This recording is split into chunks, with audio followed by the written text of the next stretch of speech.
Hello everyone, দেখো আগের মতন আর শীত নাই। আগে যেরকম শীত ছিল ওরকম কিন্তু শীত নাই, একদম শীত কমে গেছে। ঠিক আছে, তা আমি এখানে একটু বাইরে আছি। তো আজকে ভাবতেছিলাম যে মনে হয় অনেক শীত শীত লাগবে, তাই কিন্তু শীত নাই। ঠিক আছে, এখন কিন্তু হলো গরম। আর হইলো আর আমি এখন বেরোলাম যেহেতু রাস্তায়, আর ইয়াটো মানে এখন যে রাত, কে বলবো বলেন, আসলে ঢাকা শহর রাত কি আর দিন কি, ঠিক আছে, বোঝাই যায় না। রাত সারা রাত মনে করেন যে মানুষ চলাফেরা করে। ঠিক আছে, আর গ্রাম হলে তো এখন তো মনে করেন সন্ধ্যা হইলে এখন কিরকম জানি না। আগে আমরা যখন গ্রামে ছিলাম তখন তো সন্ধ্যা সন্ধ্যায় শুয়ে থাকতাম। ঠিক আছে, তো আসলে ঢাকা শহর যারা থাকে তারাই ঢাকা শহরের ব্যাপারটা জানে।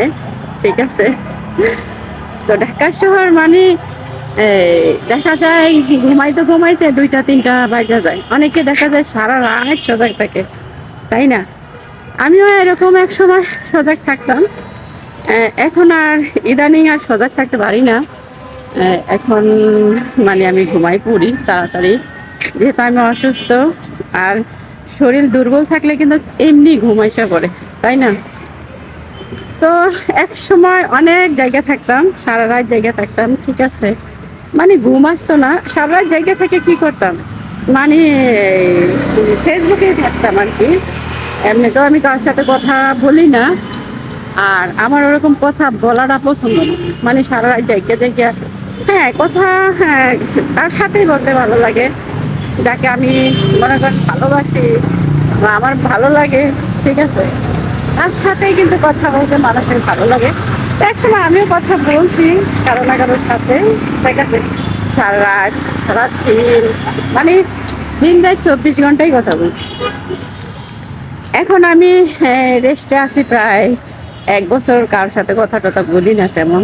ঠিক আছে, আসলে রাত যখন রাত জাগতাম, প্রায় তো অনেক দিন রাত জাগছি, সেই জন্য কিন্তু আমার বিশাল বড় একটা মানে আমার অসুখ হয়েছিল। তখন ডাক্তার বলছিল যে হ্যাঁ আপনি সারা রাত জাগেন আর মোবাইল টোবাইল ব্যবহার করবেন না, কিছুদিন ব্যবহার করেন। তারপর থেকে আমি কিন্তু এই রাত জাগা ছেড়া দিছি। তো এখন মাঝে মধ্যে যদি ঘুম না আসে তখন আর কি রাত জাগি। আর মানে এখন আর তেমন মানে টেনশন নাই, আগে একটা টেনশন ছিল, এখনো মাঝে মাঝে টেনশন হয়, হয় না যে তা না। ঠিক আছে, তো কি বলবো, টেনশন হইলেও করার কিছু নাই, যেহেতু যেহেতু একা মানুষ। ঠিক আছে, আসলে একা মানুষের কিন্তু টেনশন বেশি থাকে, তাই না? যাই হোক, আপনাদের সাথে অনেক কথা বললাম, আসলে এখানকার ইয়াটা ভালো লাগলো। ঠিক আছে, দেখেন দৃশ্যটা কত সুন্দর, রাত্রের দৃশ্য এটা। ঠিক আছে, তো আর কি ভিডিওটা করে ফেললাম আপনাদের জন্য। যে যারা ঢাকা শহরে থাকে তারা তো জানে, আর যারা গ্রামে থাকে বা যারা বাহিরে থাকে তারা তো বুঝে না, তাই না? তো দেখেন কত সুন্দর না? অবশ্যই সুন্দর লাগতেছে। ঠিক আছে, যাই হোক, সবাই ভালো থাকেন, সুস্থ থাকেন, আর আমার জন্য একটু দোয়া করবেন আপনাদের ভালোবাসা পেয়ে যাতে আরো কোনো দিকে যেতে পারি।